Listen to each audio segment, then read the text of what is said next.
Ever giver, ever taken away by internet historian. This video was made possible by Saley and some very patient people over at Patreon. Absolute Okay, legends. Music fades in. My friend, let me weave you a tale of a windswept night beyond the old Egyptian sands, where the water plays coy with the shore, and the coy are sure to play in the water, where the desert wolves make love to the moon. Exterior day. I love this. This is perfect. This is the Suez Canal. Undeniably, Egypt's most famous body of water. Nothing bad ever happens here. Definitely not. No, sir. Oh, except for that one time.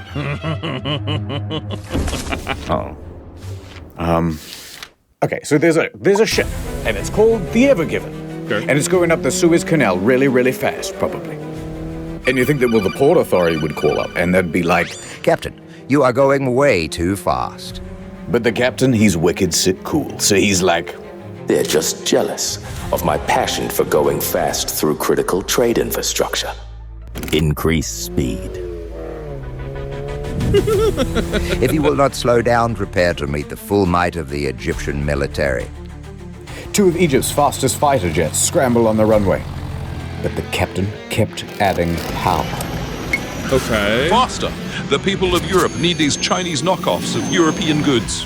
And they got all sorts of technology to go like top speed. Don't go faster, I beseech you. But everyone on the crew was loving it. Yeah, go faster. But then, Look out!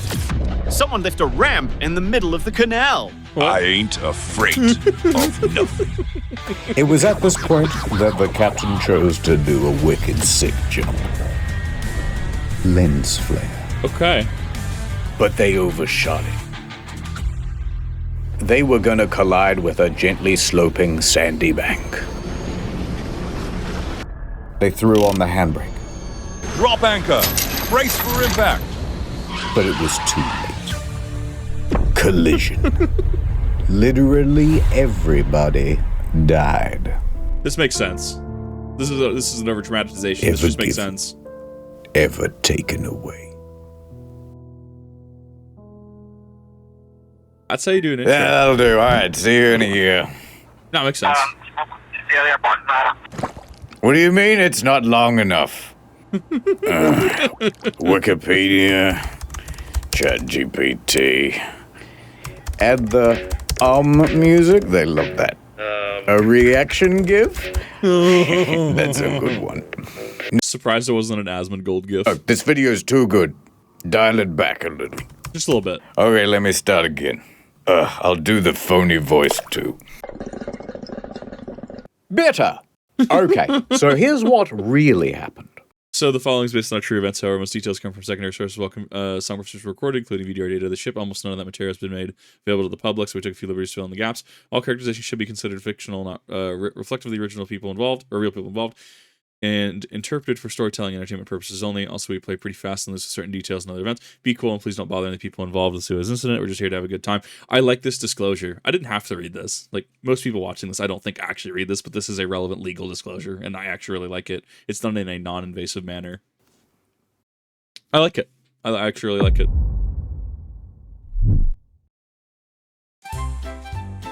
This story begins in Malaysia.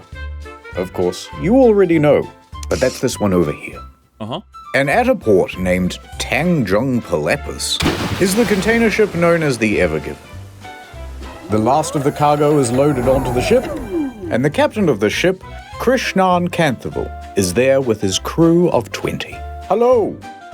At this point, Kanthaval probably said something like, "All right, the boat's tummy is all full of cargo. We're almost ready to get going." Makes sense. So Evergreen, the operating company of the ship, would have called ahead and booked passage for the ship. Yes, one adult ship ticket, please. Large. How many containers?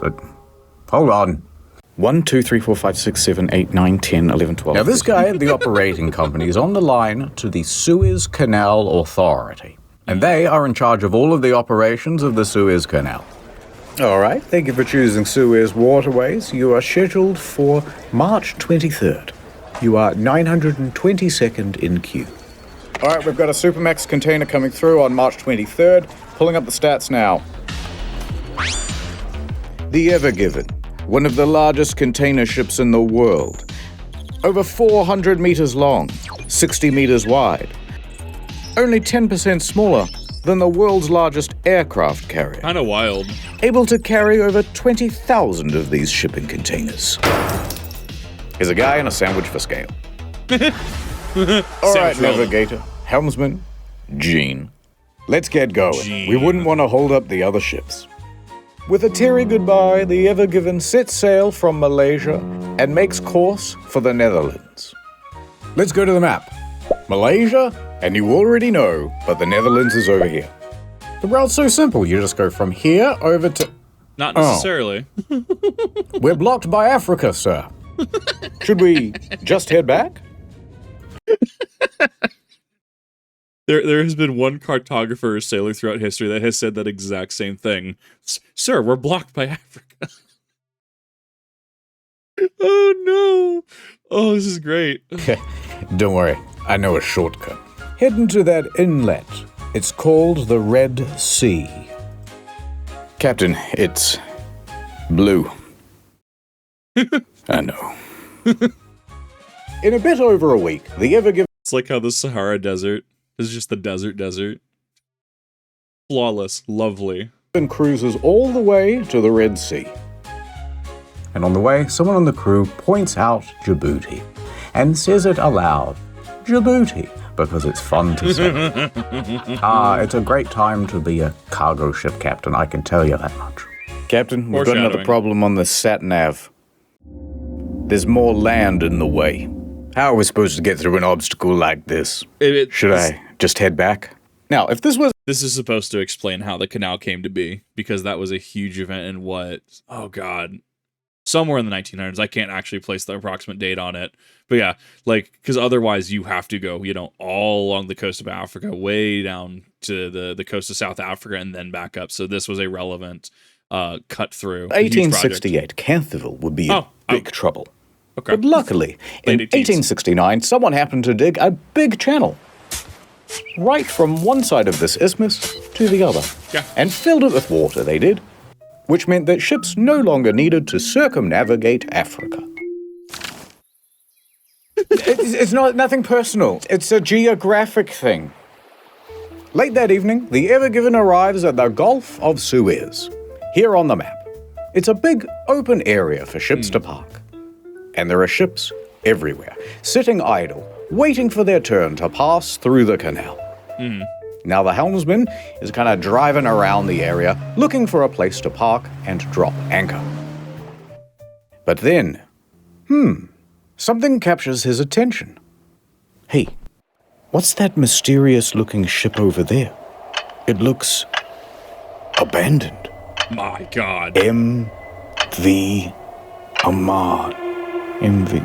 Do not speak its name, helmsman. Why not? Look, there's a spot. That's a handicap. They park the ship, drop anchor, and radio in to the Suez Canal Authority. Thank you for joining the queue. Typical wait time is a few hours, up to 1 business day. Why do we have to wait? Why can't we just go straight through? Because we've got rules here at the canal. A big book of them. No running, no dive bombing, and blah, blah, blah. Somewhere way down the back of the manual it says, all vessels entering or leaving the canal must have a pilot. And in fact, a ship as large as yours needs 2. These pilots are employees of the Canal Authority who understand the perils of the route.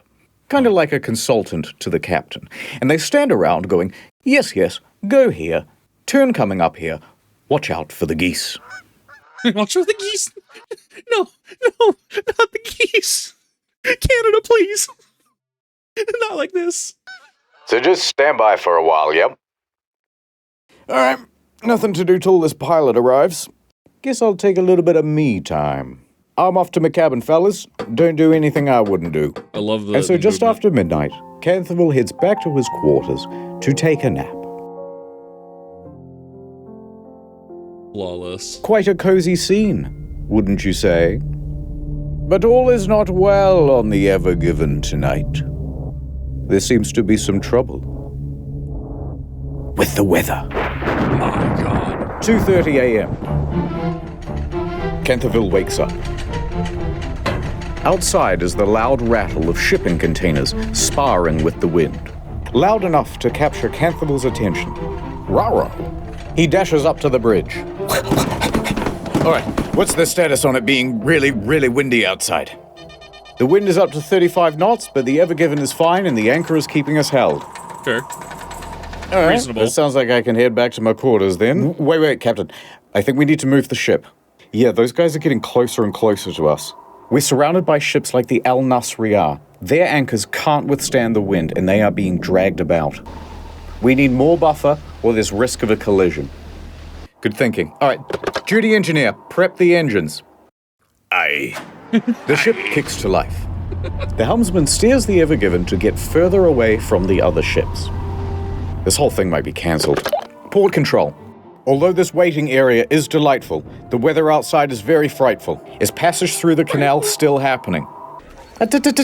Not cancelled. Hold position. Your pilot is wrapping up and will be on his way to your vessel soon. They're making us wait. I mean, this is why we have bureaucracy, though. I think that, I don't know. I would have to talk to people in the industry, people who've experienced this kind of bureaucracy with the pilots and stuff. But like, at face value, it seems like it makes a lot of sense, especially if, you know, you're not familiar with the route or you're not familiar with, even if you are familiar with it, right? Because it's their domain, they're overseeing it, right? And even then, during the virus, right? Remember how we had people were tracking ships off the coast of like LA and stuff like that. Like, you have so many ships just going around the world, whether they're yachts, whether they're actual cargo ships, right? Like, you have to have some sort of process to deal with all that traffic. So the bureaucracy here, I would argue, does make sense. I'm sure that there's isms about the systems that drive people up a wall, but at face value, this does feel like it makes a lot of sense to, one, get people through safely, and two, to make sure that it's not damaging the route, right? Whether there's specific issues, things you can hit, specific sections of the route that aren't necessarily the best to go through, right? Like, it does make sense. Captain, if we're struggling not to hit ships in this big open area, it's going to get pretty dicey when we have to navigate through a narrow channel like the Suez. Yes. Although you should have said, spoiler warning. Spoiler warning. Coming up next on Channel Ad Time. Welcome back to Raising Saley. I'm Saley Man, professional traveler and eSIM user, finding tourists to get them huge savings on an eSIM plan. It ain't for the faint of heart. But if there's one thing I've learned in all my years, when they're traveling, they need data. I can't get an Uber. I didn't sort out my data before I left. Got another one? Try this. First, we download the Saley app on your phone. Then we choose how much data we want and where. Then we add the code Internet Historian for 15% off. And don't forget the most important part. Mwah. I just gave your phone international data using the Saley app. Nice. Thank you, Saley Man. Very cool. So download the Saley app or scan the QR code on the screen now and use the code Internet Historian to get 15% off at checkout. It's so beautiful here in the hills of Switzerland. If only I could listen to podcast in the background. Here comes Saley Man. Over 200 destinations, 24/7 live chat support, and no physical SIM or roaming fees, because it's just an app. Could I have my phone back, please? At Saley, family Never. comes first, and data comes second. Data comes first. They're both tied for first. Tonight on Raising Saley. Anyone can get Saley. Dead ones. Sorry I have a boyfriend ones. Or regular. I have a presentation in 15 minutes at the UN Security Council. Not And like I this. didn't download the slides. Without this presentation, I'm worried they're going to nuke North Sentinel Island again. 15 minutes to go and he hasn't got the slides. I'll be the guy who started the next world war without those damn slides. 10 minutes to go and he hasn't got the slides. History will not look kindly on me without those slides. Here comes Saley. Now you have 10 gigabytes of data on your phone, cheaper than most phone providers. I love you, Saley man. Hush, little one. I saved it. The Saley app really saved me. This truly was our darkest hour, but we prevailed. It's not an easy job, but Saley gets me through. So download the Saley app or scan the QR code on screen and use Internet Historian as the code to get 15% off at checkout. Get some damn data on your phone, why not? Ad over. I think I'm gonna give that a 10. Like, it was good. So if we go, it was about, let's see, it was a 2-minute ad, but it felt like only like a minute to a minute and 15. It felt lesser than it actually was, like, lengthwise. I mean, audio was consistent, style was consistent. It seems like he clearly uses the product. Relevant, considering other companies that have sponsored him, such as NordPass, etc. About here, so that would be 11:27. So about the first minute was the first section, right? I actually really liked this. This would have made it a solid 10. I think the fact that he recovered and he kept up the momentum all the way through the end of the actual ad, because I guarantee you this is going to be one of those that has a hard time on it. This is going to have a hard time requirement on the ad. I like it. I thought this was really cool. I give it a 10. Some time has passed. We're back on the bridge. There's the helmsman. Captain's gone back to his quarters. Pilots won't be here for hours. Then suddenly, an idea. The helmsman takes it upon himself to navigate a little bit of art. Tee-hee-hee, says the helmsman. As long as no one checks the nav data, this won't come back to bite me at all. Oh no. Oh no, foreshadowing. A couple of hours pass. The wind dies down just a little. No ships crashed into the Ever Given, but a small one did pull up beside it. Captain, pilots are here. Welcome aboard. Oh, hey, Captain. Yes, we're running late. Where's the helm? We don't know what the pilots' names are, so we're just going to go with blue and red. Makes sense. Okay, I think we should move ahead at about 14 kilometers. That's right. Ahead. 14 kilometers per hour. The Ever Given joins a convoy of ships taking position at the entrance to the canal. Convoy, checking in. Ready. All right, everybody. We want to be alert. Stay focused. Yeah, Captain. I'll follow the other ships. I'll try not to get lost. Hold on, helmsman. And the audience. This is a much more perilous journey than you might know. What, a big straight line? It is 193 kilometers of narrow waterway. And I hope you've got some stamina, because it takes 12 hours to traverse. That's a full day trip. Some parts are only 24 meters deep. Oof. Oh, that's very shallow. Yes, and only 200 meters wide in some parts. That's very narrow. I've seen McDonald's drive-thrus with more clearance. And you certainly wouldn't want to have an accident, would you? He's not because wrong. 12% of the entire world's sea freight passes through here. If you blocked it, the consequences would be humongous. No pressure, though. Oh, I see. Oh, don't mind him. He gives that speech to everybody. Ahead, 14 kilometers per hour. Yes, pilot. 14 kilometers. Steady on. So into the canal the Ever Given went. As they cruise, the winds swirl back onto the sea. No longer buffered by miles of open water, the sand and dust can blow about with abandon. Low visibility. Strong winds jostle the ship. Grit pelts the bow.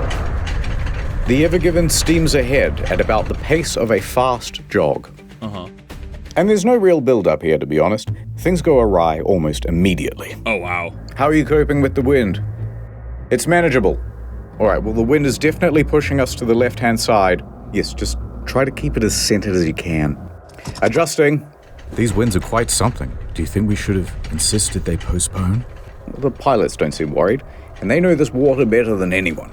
I think that that's an interesting back and forth to have. This is also why it's important to have the ability to double check, right? Or the ability to counter, because bureaucracy says, says one thing, says, cool, let's just do this. Yeah, just make sure you're staying in center, make sure you're adjusting, right?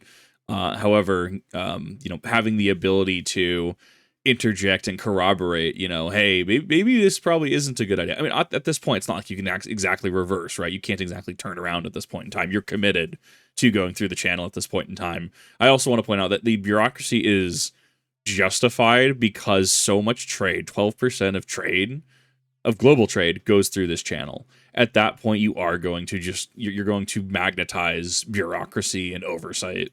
The angle of the wind is particularly nasty, catching the enormous surface area of the ship and constantly nudging it off course.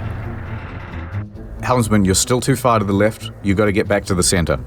Yeah, I'm trying. Adjusting. The helmsman keeps changing the trajectory of the ship, but he cannot seem to stay in the center. Come on, helmsman, we're still not centered. I know, it's the wind. No matter what they do, they can't seem to get away from the left bank. The wind foils their every countermaneuver. This is not as manageable as I thought it would be. Is it going to be like this the whole way? Don't worry, this is really common. It won't be the whole trip. No, the problem is we're going too slow. Red pilot takes the initiative. If we speed up, we can push through the wind. Accelerate to 22 kilometers an hour. Somewhat reluctantly, the helmsman obliges. 22 kilometers per hour. Engines engage and the ship speeds up. Captain, going this fast in heavy winds is needlessly reckless. There are protocols for this sort of thing. All right, Gene, it's a bit windy. Relax. This must happen. I wonder how that works. How that works, chain of command, in terms of legality, risk analysis standpoint. Because if your protocol says one thing, but you're having to defer to these pilots, and the pilots tell you to override your protocols, wherein does legal fault lie? We'll figure that out later, I'm sure. All the time. The red pilot was right. The increased speed helps them to fight through the wind and get away from the left-hand bank. However, they can't seem to keep the ship in the very center. Yeah. Helmsman, you're aimed too severely to the right-hand bank now they're overcorrecting. We need a bit of leadership here. Don't worry, I know what to do. Turn left. Adjusting. The pilot's giving steering instructions now. Captain, is he supposed to do that? Captain, the pilot is not here to give steering orders. You should say something. The ship is now consistently snaking left and right and left and right. Turn to the right! So they turn to the right, but then they end up too far to the right. You're too close to the right bank now. Turn to the left. Yes, I agree. Turn to the left. Look, this is all a bit tense, and we both know where this is going. It's gonna crash. Let's just enjoy it. I'm ready. Oh, wow. There it is. A gently sloping sandy bank. Red pilot, we're just consultants. This isn't our job to steer the ship. He's correct. He is correct. Red pilot doing this, I feel, is a gross overstep of his abilities and position. Micromanaging. We should only be giving general navigation advice. We're getting too close to the left bank. I can't keep it centered. We have to slow this ship down. If we slow down, the wind will push us into the bank. What do I do? Reduce the speed. Captain, that's kind of your job. The two pilots begin bickering. And not just bickering normally. They're bickering in Arabic. Arabickering. And Canthable's crew doesn't speak Arabic. What the hell are they saying? I don't know. Neither do I. Does anyone here speak Arabic? Huzzah. The Ever Given has reached its target speed of 22 kilometers an hour, but they're taking wider and wider turns and can't seem to get anywhere near the center of the lane. And the two pilots, they're still fighting. Captain? Captain! Pilots! Captain! The Ever Given then reaches an extreme, unrecoverable angle, pointing acutely to the right, straight for the bank. I love it. Perfect. We What a need to bit. turn left. Now. Hard left. Hard to the left. Hard to the left. The rudder turns. But the ship doesn't turn with it. It can't Instead, it slides. Didn't I tell you to turn left? Why aren't we turning? I am turning to the left, Captain. The ship's not responding. I knew this would happen. It's your fault.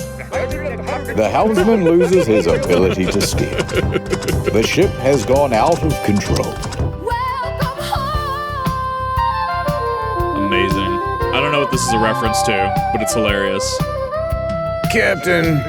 Canterville finally steps forward. Enough! Helmsman, center the rudder. Reduce speed. Rudder center. Reduce. But it's too late. It is too late. He took charge way too late in this. Even seconds in something like this is still seconds away from disaster. Like, the point of no return was reached. Canterville did not intervene in time. Shit. Hold up. Go to for VDR audio. Captain Canterville reacts as anyone might do in the same situation.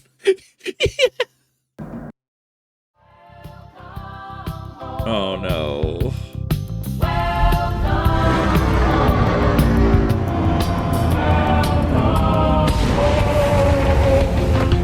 What a good edit. Love it. The crew can feel the vibration through the floor as the bow meets the bank.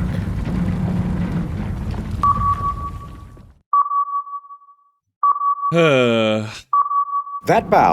Someone, because this is all watched, right? Like you have the maps and stuff like that. So someone's watching this from an office somewhere as it's happening, and they're eating popcorn at that point. Raised 6 meters, slides into the bank with ease, like a hot pencil through pudding. Uh-huh.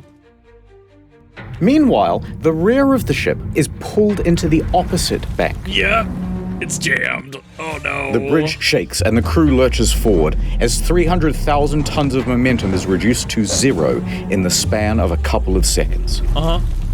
Jostled. We've run aground. We've run aground. Cut your engines. Canterville yells out on the radio, because don't forget, these ships are running as a convoy, which means that the ships behind them have just seen what's happened, and they all have to slam on the brakes. No. A couple of ships back, the Asia Ruby 3 suffers an engine malfunction, and it cannot stop as quickly as it intends to, and that is actually unfortunate. Nearly plows into the back of the Maersk Denver.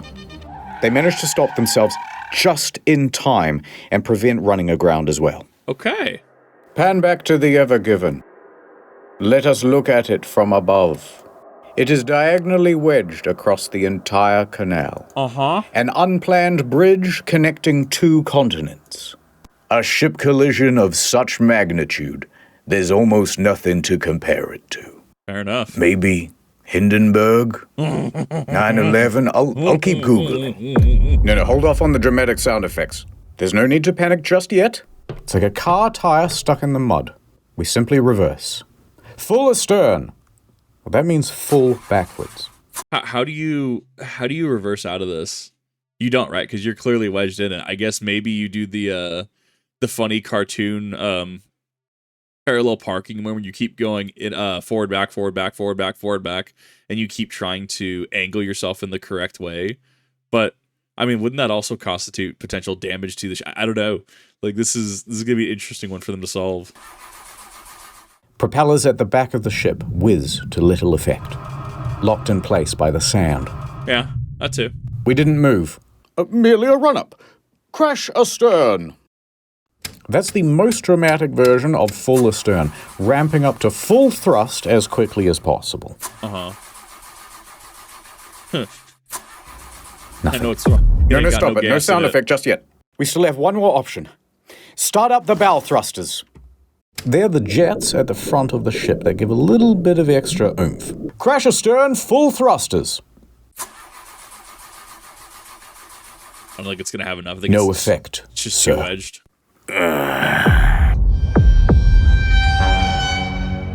The layered effects.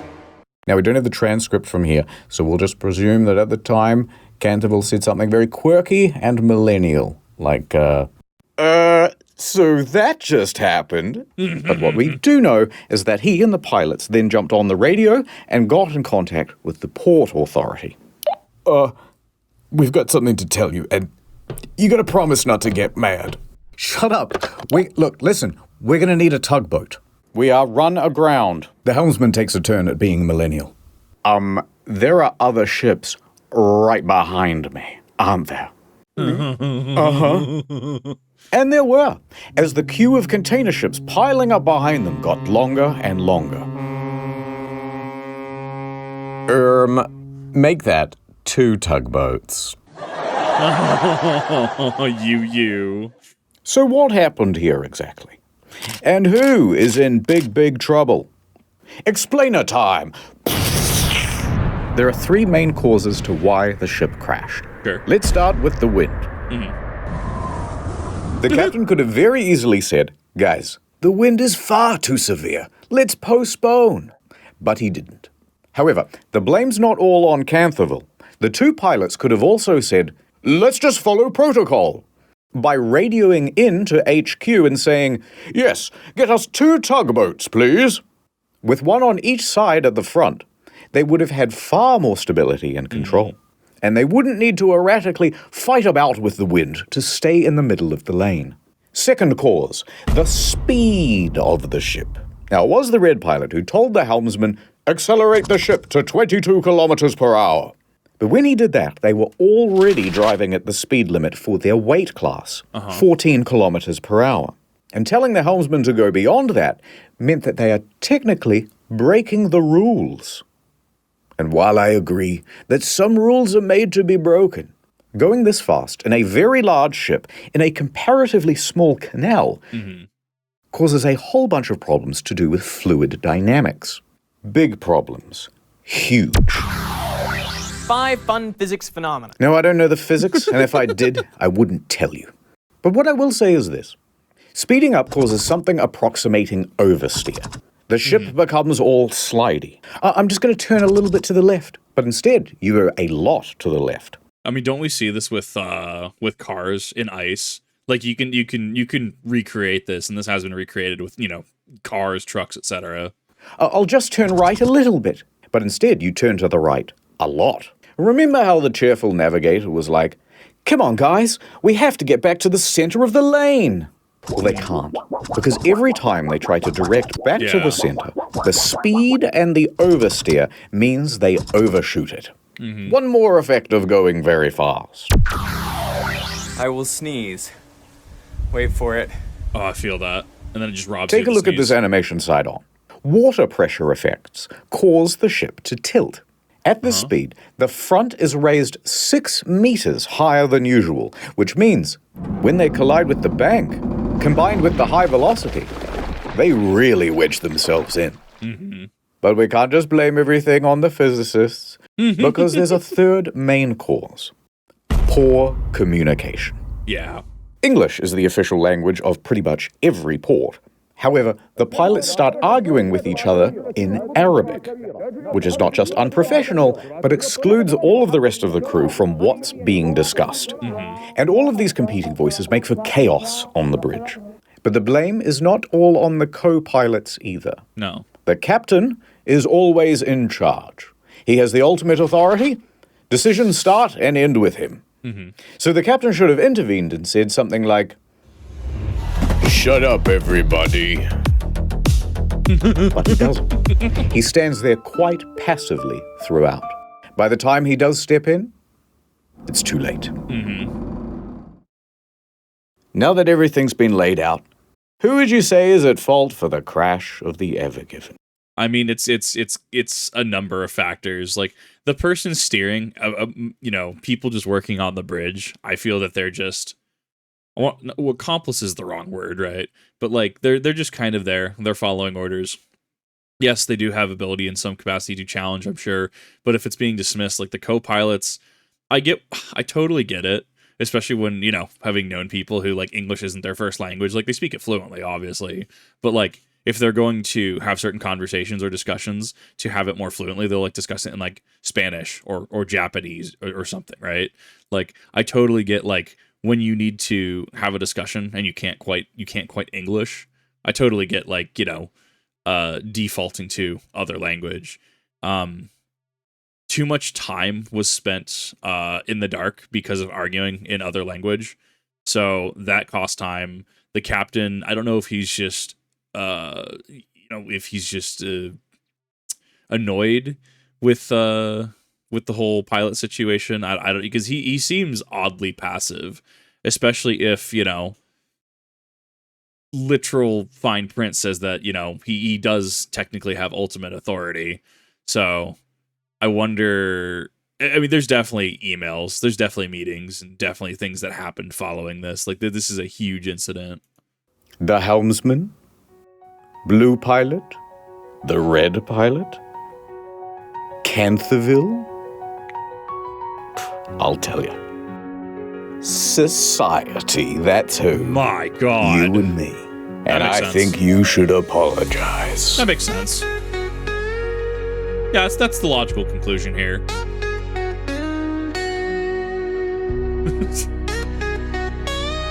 Door stuck. Alrighty, so we have something 3.5 times the size of the Titanic, choking the world's largest freighting canal like a greedy seagull throating a glue stick. Nice. Good start. And they didn't get very far through the canal itself. About 5% of the progress bar. Ooh. But if we scroll up for a second, we can see what landmarks they missed out on. The Great Bitter Lake, named so because the water there is very salty instead of fresh. Then up a 2-lane bit and over to Timsah Lake, named so because Timsah is the Arabic word for crocodile, because there used to be crocodiles in there. Nice. Otherwise, it's pretty much zip right through to the Mediterranean. That would have been very nice for them. Now we go back a bit to Timsah Lake, and here you'll find the city of Ismailia. And at its port, see this building? This is the Suez Canal Authority. Inside, Captain El Said, head of navigational control, is just settling in for the day. Oh no. As he sits down to his desk, Captain, you're gonna want to see this. The video feed pulls up. What? Line 1. We're stuck. We'd like to request a tugboat. Stuck? Stuck where? You know that single lane area pretty close to the entrance? There.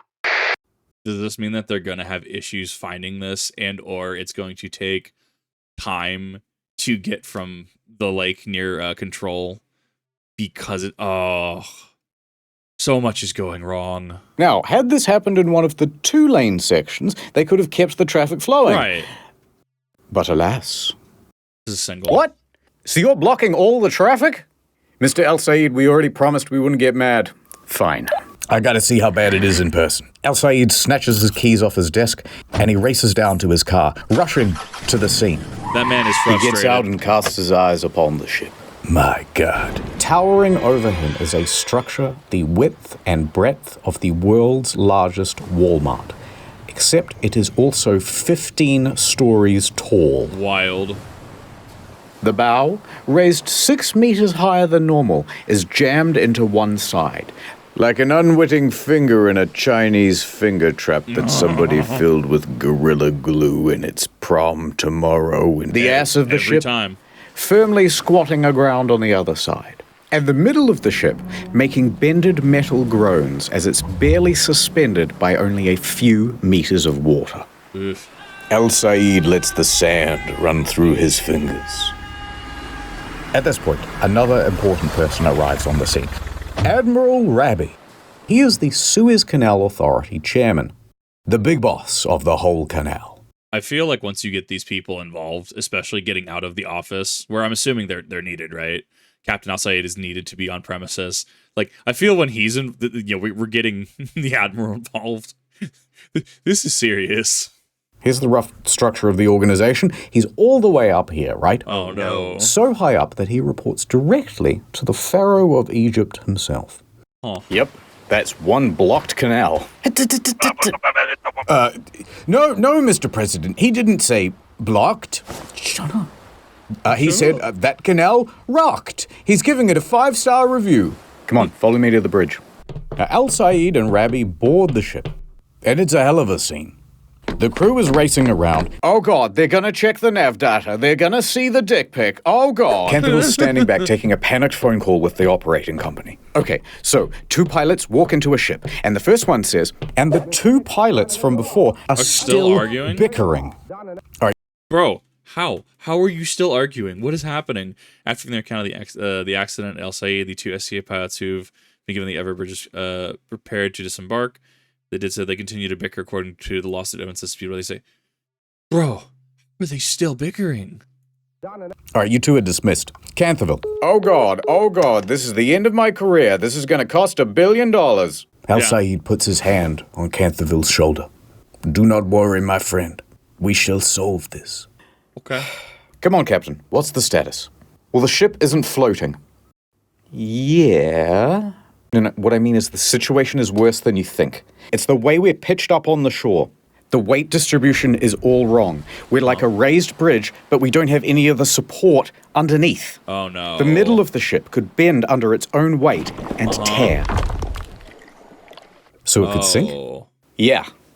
That would shut down the whole canal for months. Are we taking on water? No, I've had the engineers check the hull. We can't see water making ingress anywhere. Yet. The best way to get free and the best way to prevent the ship from potentially sinking is to lighten the load. We need to get rid of at least, I don't know, like 20,000 tons. How quickly do you think your crew can offload containers? No. Look how high those boxes are stacked. To offload these containers is going to require specialist equipment. The kind you'd only find at a dedicated port. We're not going to be able to offload these containers out here in the middle of nowhere. All right, well, it's the easiest, most brute force solution you can think of. The ballast tanks. Go on. We've got nearly 10,000 tons of ballast water on board. We can dump that right now and relieve some pressure. Okay. Excellent idea. I'll get started. But why is this the brute force solution? Don't the ballast tanks help keep it afloat? There's a catch here. Started. No, you can't do that. Well, why not? Allow me to explain. You see, when a ship fills its ballast tanks, it's filling with more than just water. It's a big, dilute, salty soup of algae, plant material, and even sometimes small fish. Pick that up in Malaysia, and then just dump that at the next port. That's how you get like Creators of the Moon in Idaho, where you have a bunch of tourists from Utah who brought all the brush from down there, and now it's just this field of just ugh. It's why certain species are invasive to certain regions, right? The same concept, like it could be an ecological disaster. You're introducing these stowaway pest species into the environment. Some examples of these invasive species include the Northern Pacific Sea Star. Oh my god. The European green crab. That son of a bitch. And cholera. Yeah. So you have to treat the water before you discharge it, usually through heat or chemicals. And the key there is that it also requires time and access to one of these treatment machines. So at that point, I think the counter argument becomes, well, why don't we just treat water going into the ballast tanks? To which I would argue, from a common sense perspective, bro, that costs money and time. And this is probably one of the only situations where something like this actually will come up. So it doesn't make financial or logical sense to do so. And we're not at a port. It's going to take much longer than usual. But let me get onto the line with the guys at Ismailia. We probably have a portable water treatment machine somewhere. Al Sayed turns and looks out the window. Coming down the canal are 2 tugboats. Are they going to crash the ones into it? that they ordered earlier. Oh no. Look, we might not even be that deeply wedged in. These 2 tugboats might be all we need. Yes, tugboats. This is the Mosaid 2 and the Mosaid 3. These 2 little guys are able to pull around this massive cargo ship. By coincidence, this all happens to be the ship that was directly in front of the Evergiver at the convoy, though. Costco Shipping Galaxy breaks away from Felixstowe's showers pass through. That's just a citation on it. I have been noticing his citations and additions throughout. Comparable in size to the Evergiven. On go the ties. Line secure. All fast. Engine ready. Ready to pull. Canterville looks nervously at El Sayed. Commence pull. Slow ahead. The polyethylene ropes whine as they're pulled taut from the water. The tugboats lightly draw against the ship, testing for resistance. All right, a little more. More. More. Full power. Nothing. I was expecting a Star Wars Not Episode 8 an reference. inch of difference. Wow. All right, stop engines. Be on standby. This isn't going to work. With just 2 tugboats, we do not have the pull for a ship this massive, this deeply grounded. No. It's also low tide. That's not helping. Okay. Wind's high tide. Early afternoon, in a couple of hours. All right, that buys us some time. How soon do you think you can get a dredger out here? Let me find out for you. I mean, they're gonna have to dig it out, or at least try to shift some of the bank, right? Because if you're that deeply wedged in, I mean, you're looking for big excavation equipment at that point, though, to like do any sort of relevant difference, right? But I mean, digging is going to be an option on the table. Please hold. The dredgers can remove the sand below the waterline that's all built up around the ship. Mm-hmm. Hi again. They say it'll take a day, maybe 2. Ooh. All right, tell them to hurry. A day or 2? I'd better update my boss. Let him know it's not gonna be a quick fix. I should call my wife as well. All right, don't go too far. I need you for something in a minute. Hey, what about excavators? Oh yeah, how many we got? Right now? No, for my birthday. Yeah, now. 0. 1. Ooh. 1. 1. One guy. There's only 1 excavator on standby for the That guy is a legend. whole canal. Well, it's just post-COVID. Everyone's been excavating from home. Patch me through. Makes sense. There really was just one guy, by the way. Wild. It's local contractor Abdullah. So he picks up the phone. Mushy mushy. There's been a big accident at the canal, Abdullah. There's sand and dirt everywhere. I need your help. Just send me the deets, Chum. Abdullah jumps in his truck and heads to the scene. And when he pulls up, My God. Gott in Himmel. He sees the massive Ever Given wedged into the canal. Abdullah locks himself into his excavator and gets to work on the most important task he's ever done digged. Makes sense. I feel like digging on sand would be wild. Back on the bridge. Yeah, I'm not sure. Hopefully home soon. Okay. Yep, no, love you too. Okay, bye. Whew, the boss was not happy. Hey, before you said you needed me for something. I did. Who's this? Breathe into this tube. Are you drunk, my guy? Also, you have to do a drug test. After the crash, they tested Canthaville for drugs and alcohol. Both came up negative. Right. There's also a procedure to make sure that captains aren't fatigued. They look at the rest schedule and they find, no, Canthaville took that nap, remember? He's had plenty of rest time. So he passed the fatigue assessment. And while Canthaville was at the nurse's office, high tide came and went. Tugs were tried again. And again. Tried a little bit of this, a little bit of that. It didn't work. All day trying, all evening, and into the early morning. But that stubborn ship was going nowhere. And you have to think, because I'm pretty sure I remember this on the news at the time. Like, you know, just everyone was talking about it. You have to remember this doesn't all happen in a vacuum. The company behind this is going to have to make statements. A lot of people are going to have to make statements. A lot of people are going to have, there's going to be meetings as this is happening. And you're going to have, you know, whether you are a journalist with integrity, whether you have a biased story to tell, you know, whatever network you're a part of, like you're going to have an opinion on this, right? Even I, as a dingus, if I covered it at the time, would be like, yeah, this is my opinion on this, right? And that all happens outside of this vacuum. Like they're clearly going through procedures. They're clearly trying different things, right? And being in a post-virus world, right? Like, yeah, some things were a little slower to roll back in.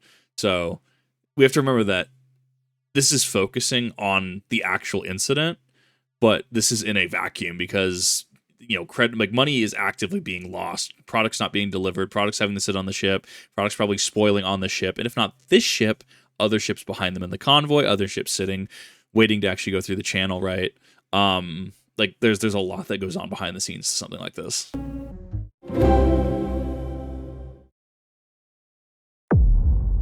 Still stuck.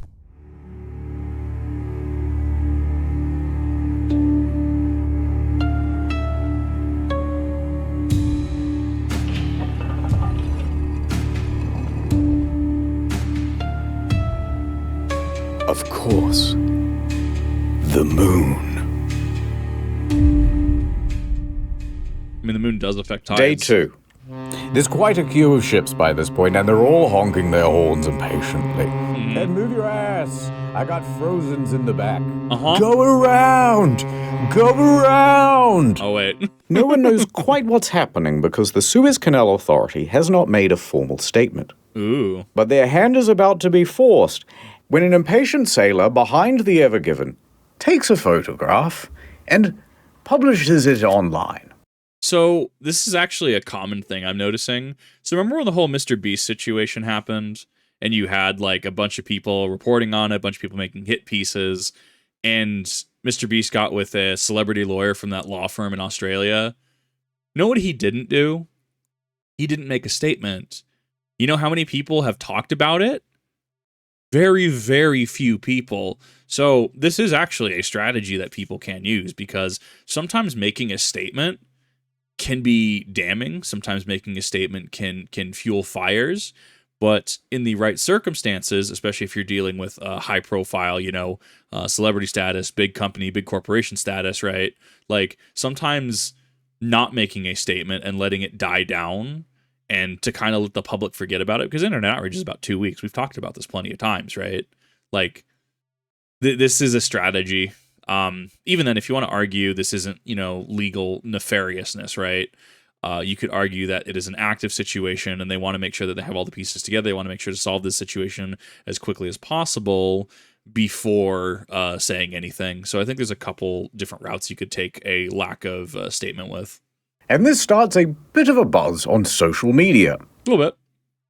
It was at this very moment that the helmsman's most feared fear was most realized. Most realized. Someone pulled up the navigational No! button. Within 24 hours, it was all over the news. So over at the Suez offices, Mr. Rebbe, you have 300 voicemails. Telemarketers? Important clients and journalists. They're asking about whether the canal is blocked, aren't they? They're asking about whether the canal is blocked, yes. Yeah. And the Suez Canal Authority could keep it a secret no longer. They held a press conference. Man looks like he hasn't had sleep. Probably hasn't had sleep. Okay. This is crazy. Let's say, hypothetically, they didn't give many details, but it was a very inspirational press conference. The news begins reporting on the story. It's blocked. Cargo ship blocking the Suez Canal is a huge container ship. There's just the most incredible drama playing out in the Suez Canal.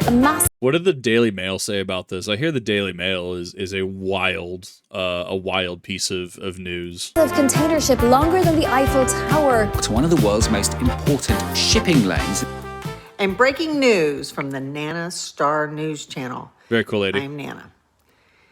Mega ship's big ass is stuck in the Suez Canal. Right. Point is, based lady, I love her. This story exploded everywhere. There was a lot of sympathy to go around. I appear to have blocked global trade. And the internet, upon seeing it, went, these guys need some help. We would love to volunteer. That's not a picture of a naked woman. Weird. I need to help them. They knew best about what to do to get this ship unstuck. All right, it's time for the I reckon you could pretty much just do this and it'd work section. By far the most popular solution was simply blow it up. Makes sense. No ship, no problem. Yeah, makes sense. But why wouldn't this work? Well, first you're blowing up $1 billion worth of cargo. And this thing is about 3 times the size of Mount Rushmore. So there's quite a lot of debris to sweep up, actually. I feel like this is one of those situations where someone pitches this and you immediately have to take them at shitpost meme value, right? Like, Like, you hear somebody say, just blow up the ship, problem solved. And if they say that they're serious, you blink 3 times and go, are you serious? Or are you just dumb? Like, this is definitely one of those things you look at and you're like, wait, no, we can't just do that. Like, and then you like, do I need to list out all of the reasons why this isn't a good thing? And you still haven't solved the problem of moving the thing out of the fucking canal. Next idea. What if we attach 1,000 helicopters and simply fly the thing out? You could even take it all the way to its destination in the Netherlands. No, that's not how that works. Well, the problem is this thing weighs about 300,000 tons. So even if you had a really powerful helicopter, you're going to need like 25,000 of them. And you can't put them all together in one area or they'll all crash. It ain't gonna work. Hey, maybe pull up a bit. Next. Alright, more seriously, why don't we take a whole bunch of old jet engines, weld them to the sides of the ship, turn them all on at once, and whee, the day is saved. I feel like this is definitely a Reddit-ism. Like, this reads as Reddit. However, there is a risk of an explosion. Yeah. And then you'd have a hole in the ship. And then the ship sinks, and then you're really never moving it. Yeah. Hear me out. Liquid nitrogen. A lot of liquid nitrogen right under the boat. The water freezes, expands, the ship lifts up. Bob's your uncle, you love it. But, I mean, that could cause irreparable harm to the hull, would it not? This could also, you're also just pouring chemical into the water. You want to ballast tanks, ecological disaster? We're calling that point. Except now, the ship is just stuck in ice. Yeah. And then it melts, and then you're back to the exact same position. Also, you need like $1 billion worth of nitrogen. There's no way to get that much material, let alone handle. That's how you get on a watch list. The scale of that material. Also, everyone's going to freeze to death on board. Yeah. And the ballast will expand in the tanks, and that'll destroy the ship. Yep. It's not going to work. All right. Last idea. Best idea. What if we just actively made things worse? Such as this petition to add a second boat to the canal.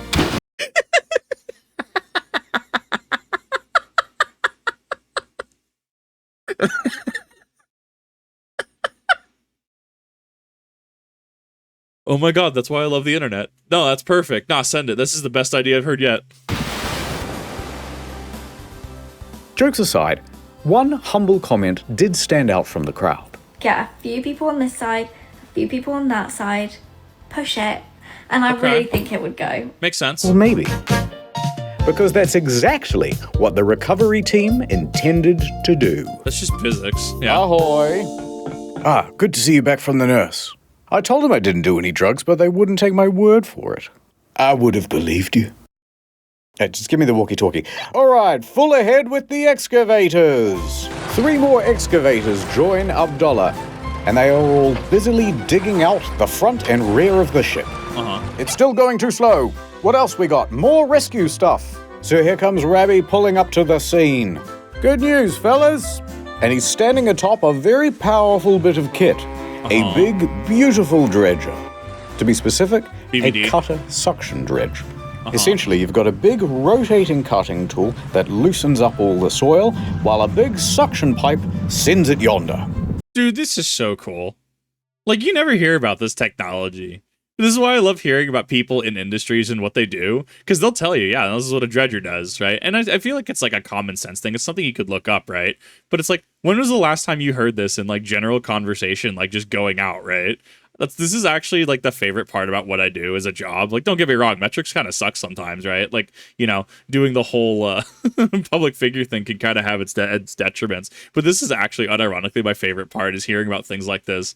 Like, because people will go, yeah, this exists. This has existed for however long. Like, I use this every day. It's just like, bro. I don't hear about it. A lot of people don't hear about it. This just fascinates me, hearing about things like this. All right, do the dredgy. Full speed. What else we got? We got more tugboats incoming. More and more tugboats join the fray. Right. A total of 8, arranged around the ship like this. Notably, the Baraka 1 and the Izzat Adel. These are 2 of the most powerful tugboats in the Middle East. Okay. And that includes the non-deserty parts. Full ahead with those.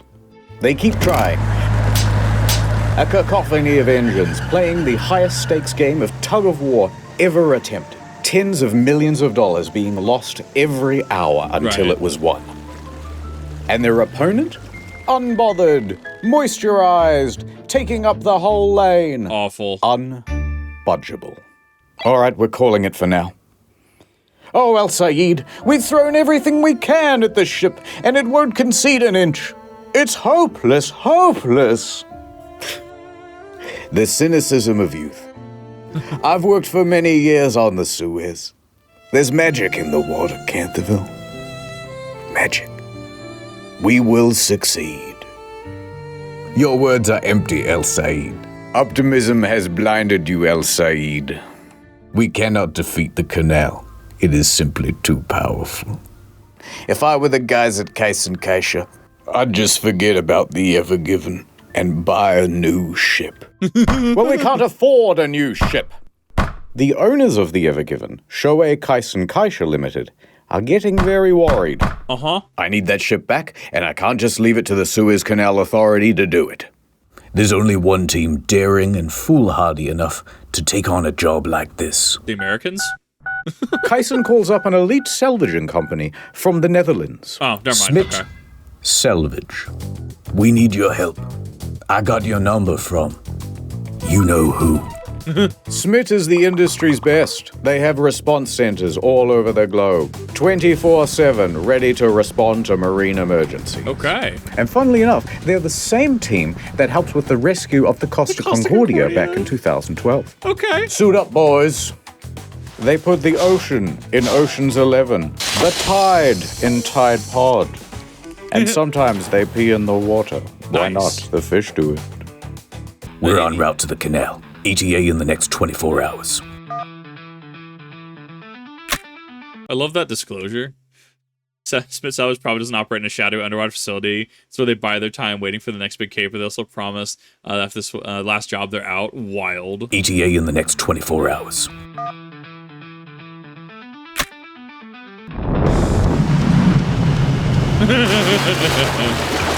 Funny. The explosion. Next time on Boat in Canal. The prophecy. It's coming true. Kiss me, you fool. I'm beginning to think you don't want to get the boat free.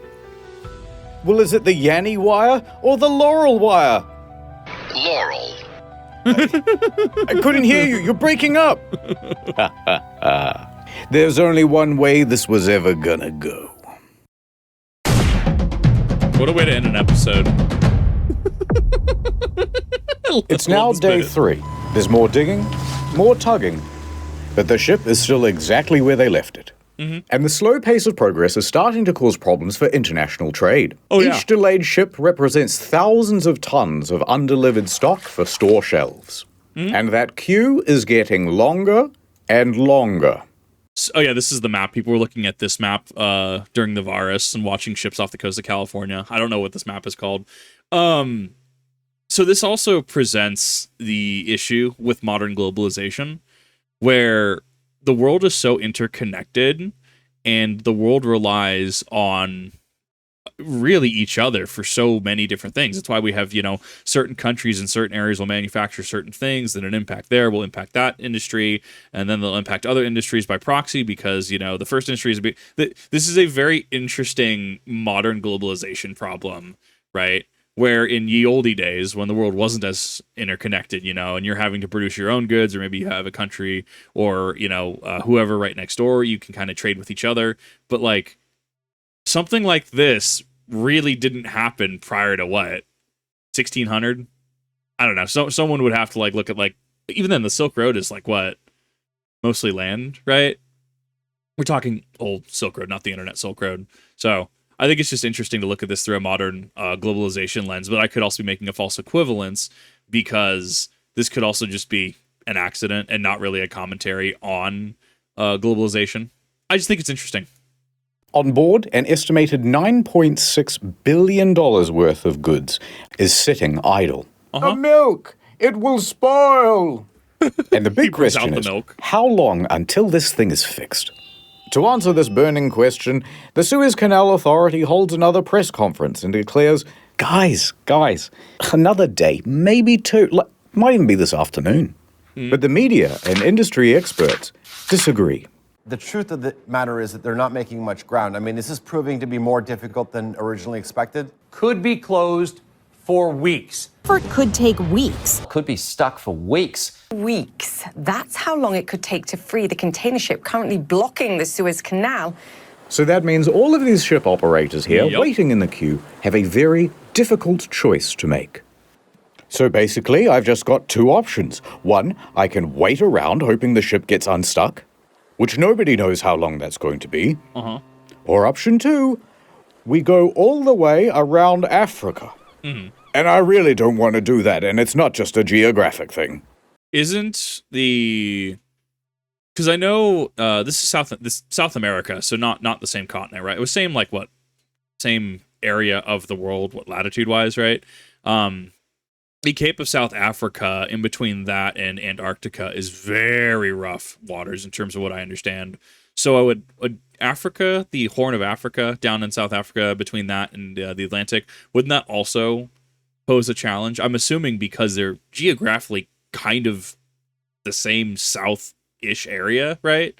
Like, obviously, they're halfway across the world, right? But, like, you look at your map, your atlas, right? And they're still pretty close down there, down south to Antarctica. I wonder if that's going to present its own challenges. So it's not just a money issue. It's not just, travel time, but there could also be, geographical weather issues that could also pose problems. And even then, like, having to revise trips. I mean, if you're already stuck in the canal, I mean, you have to wait for everyone in queue in the canal, but outside, right? You have to wait for them to leave, and you have to wait, and then you have to see about backing out at that. Like, I feel like at a certain point, you're so committed, especially if you're in the canal, that's almost not an option. Freighters don't want to go around Africa because it will cost them far more in terms of fuel. Right. It adds 10 extra days to the route. And most importantly, pirates. Pirates, assassins, Fair. and gay pirate assassins. Now, there be two main pirate hangouts. The Somali pirates, everyone knows about them. But the more prolific group is actually in the Gulf of Guinea. Named so because it holds the Guinness World Record for most pirates. In fact, in 2020, 96% of all maritime kidnappings happened in the Gulf of Guinea. Fair. That doesn't sound very good to me, Mr. Kaisha. No. And I just want you to know that you've made an enemy. And when I... Is your boat running? Because you better fucking move it. Classic. You can't park there. All right, hear me out. I'm thinking a bunch of helicopters, right? And There are a lot of people now who are angry with the owners of the Ever Given. There's only one thing I can do. Bing, bing, bing, bing, bong. Breaking news. Pause for a second.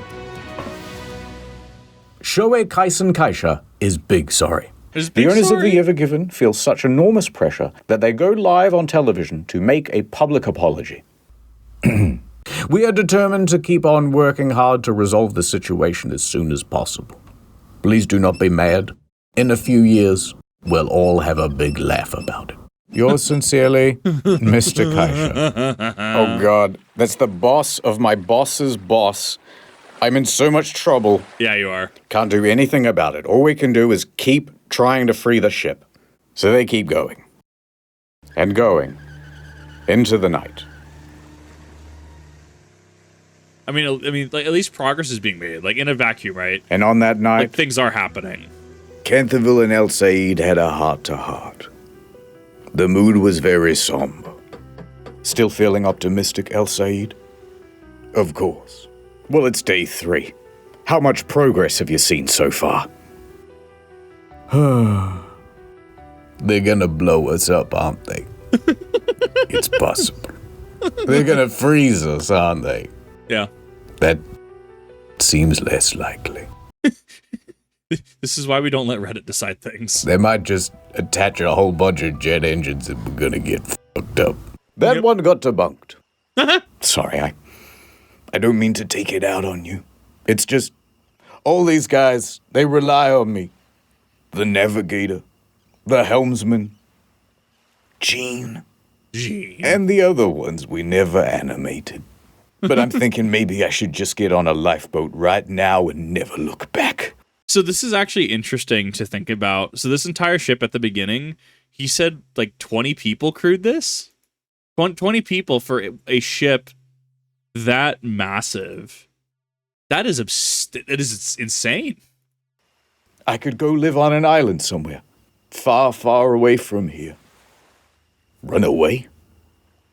Look at this. Timu neck massager for Sally. I bet she's checking her mailbox every morning. Bulk $6 fingerless gloves for Mr. Poe Box. You want to disappoint him? No. Not Poe Box. Little Jimmy won't be getting his 20-pack of kitchen tongs this Christmas. And you think that doesn't kill me inside? But we've exhausted every option. There's nothing on Earth that could free this ship. Well, that's where you're right. Look up there, Lil Canthy. El Said points up into the night sky. Los Lunos. Yes, the moon. The son of the night. Good at it. To the ancient Egyptians, it was a sign of hope. And in a few more nights' time, a prophecy will be fulfilled. The supermoon. I have to show you a kind of boring diagram. I'm so sorry. Before we get into this, I'm actually surprised we haven't had a single Yu-Gi-Oh meme, unless I've missed it. I was half expecting him to open up with the long ago when the pyramids were still young. You see, the moon doesn't just orbit the Earth in a perfectly equidistant circle. It is, in fact, an ellipse. That means there is a point when the moon is the furthest from the Earth, and we call that the apogee. And there's also a point where it's closest to the Earth. That's the perigee. You know when you look into the night sky and the moon seems bigger or smaller than usual? Makes sense. Different distances, innit?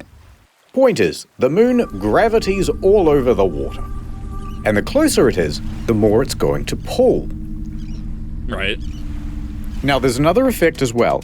If you believe the mainstream media, the Earth is going around the sun like this. I don't believe it. No, that's been debunked. You know, we are a geocentric solar system. Thank you very much. And once in a while, it will also align with the sun being on the exact opposite side. Bam! At this point, when everything lines up like so, both the sun and the moon are at max strength pulling on the sea. Okay. And they call that the supermoon.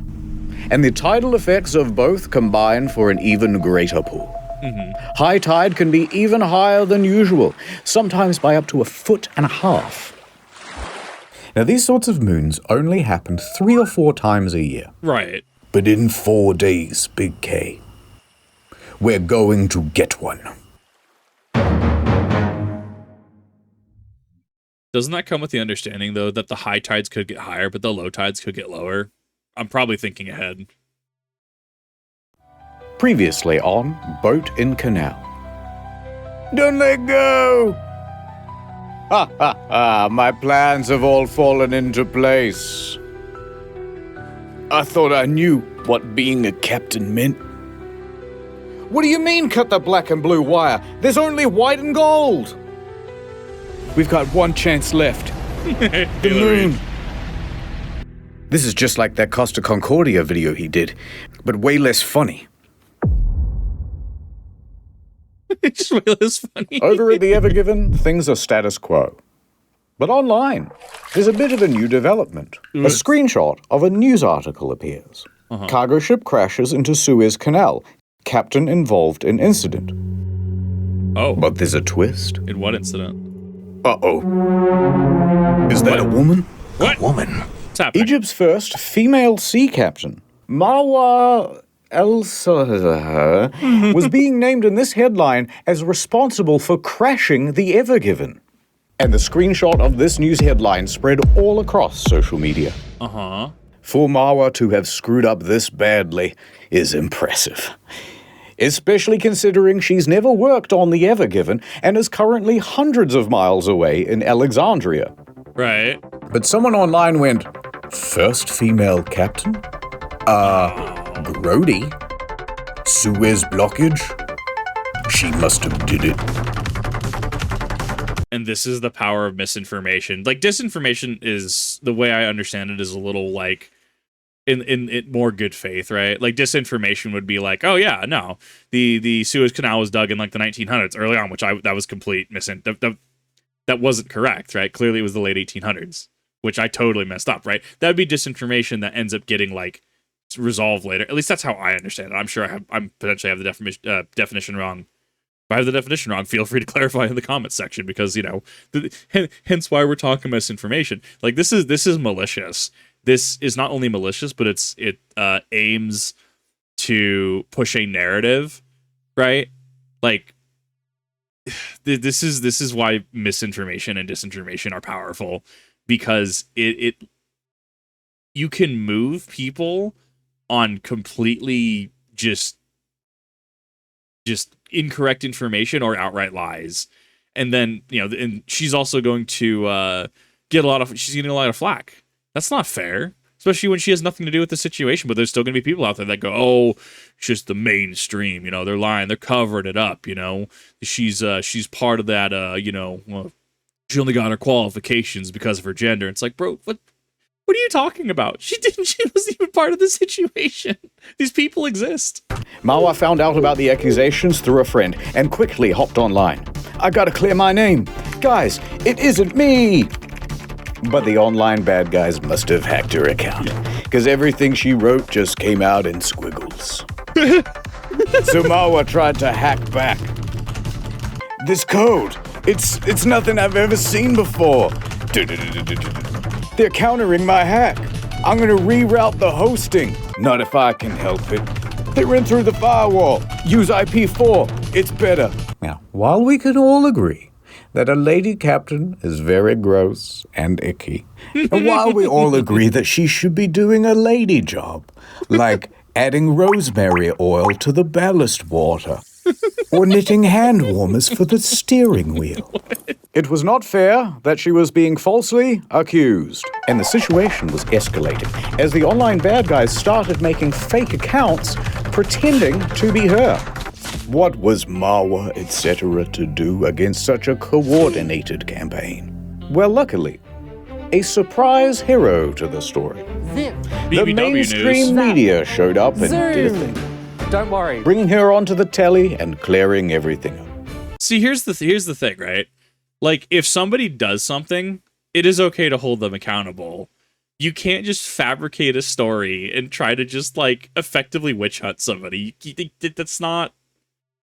Go outside, touch grass, do literally anything else with your day, right? Like, if Nintendo messes up and literally plagiarizes a Ho-Oh art, right? Despite what, you know, their fan policy is generic cookie cutter. Like, yeah, technically, you know, you can make fan art. However, you know, certain concessions, we do own the IP at the end of the day, right? Like, there are certain things that go there. But it's still like, Nintendo, you don't have to plagiarize art. You don't have to plagiarize fan art, please. And that's why we hold companies accountable like that. We hold companies like Bungie accountable for plagiarizing marathon fan art, right? Like, yes, these are events that factually happened, and thus why we jump on them.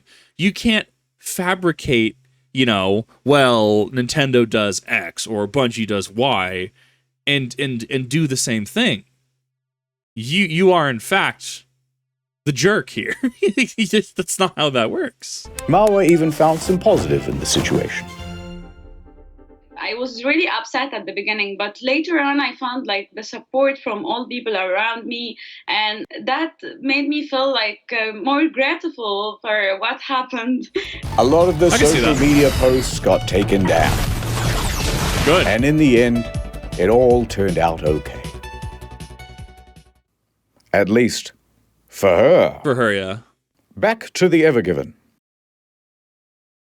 The Evergiven has been grounded for 4 long Egyptian days. So tug. Dig. Pull. Fuel is getting low. Everyone is overdue for a break. All right, guys. Grab a Red Bull and a little snacky. We'll pick up again soon. But as the engines wind down, the crew can hear something approaching. Oh? Who the hell is that? It's Smith Selvage. The Smith team boldly actions onto the scene. looking at the ship very inspectively. Mm-hmm. Stock. They Makes report sense. their findings to the rescue team. All right. I ain't no boat expert, but if you want a chance of moving this ship, you're going to need to make it a lot lighter. By tens of thousands of tons at least. Is it going to bend and tear? And sink? No, it doesn't look like it's going to do that. But it also doesn't look like it's going anywhere with all of this weight on the back. Okay, we trust you. What's your plan to make the ship lighter? I know a guy. He's got a crane. I'll get it down here. We'll offload all the containers. It'll be brilliant. You're going to love it. The container thing again? Yeah, how long is that going to take? Well, to get them down here and to get all the equipment assembled, we're going to need at least a few weeks. Weeks? Right. Yeah, and to get all the containers off the ship, that might take several months. Months? No, Mr. President, he didn't say months. He said, monks. Those Shaolin guys. They're very strong. Everything's going according to plan. A furious rabbi marches in. Do you have any idea how much these last few days have cost Egypt already? We've had to sell parts of the Sphinx. No. Look, the nose is gone. It's looking all messed up. We turned the whole country into an e-commerce site. It used to just be called Gypt. Now it's online. Egypt.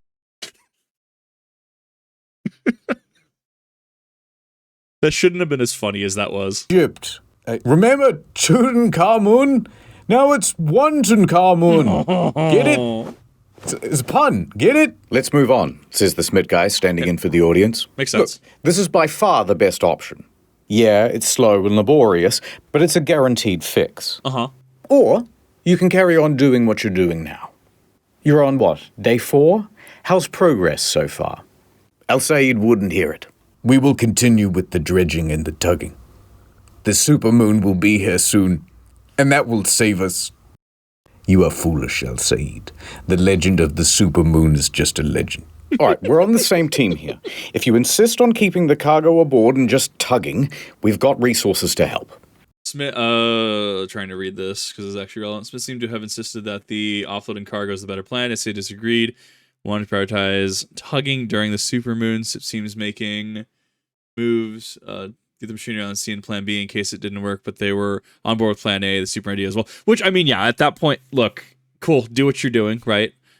Keep trying to get it free, but as a plan B, we will have things in the work to get things down here. That way, at least something is in the wings. Smith calls in 2 additional tugboats. And not just big ones, pretty much the biggest ones you can get. So Smith and the recovery team have figured out a sort of plan A and plan B. Plan A is to pull the Ever Given free by the supermoon, which is only 2 days away. Now, if that doesn't work, they'll have to go to plan B, which is to offload by crane most of these containers, and that will take months. The sip. Everyone is mad, I believe it.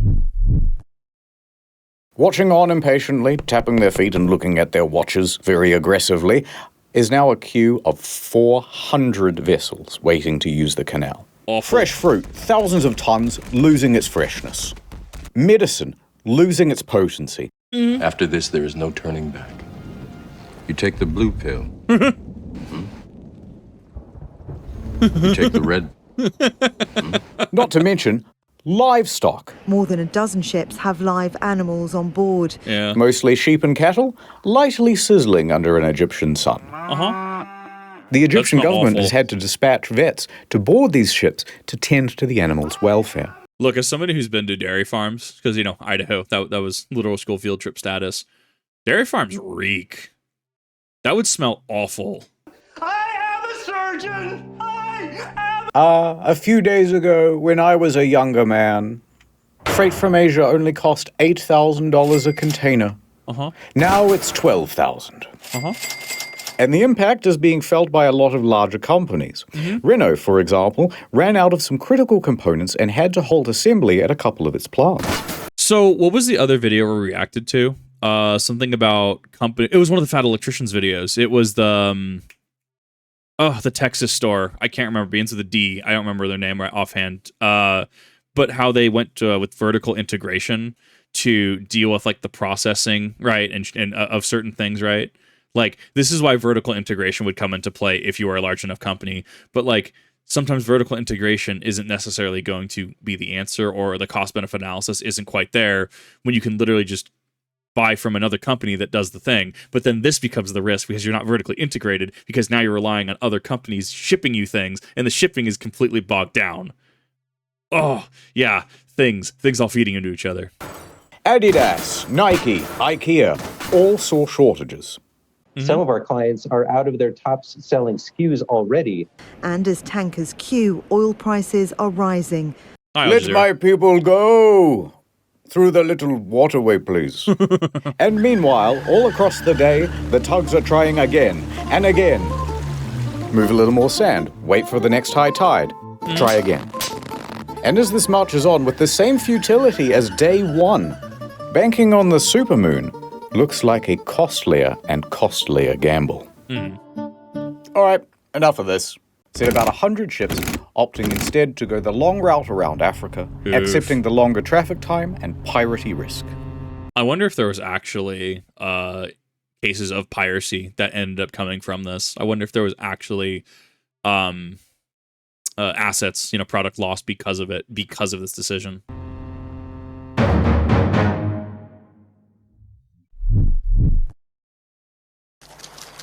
Crab. I love that crab.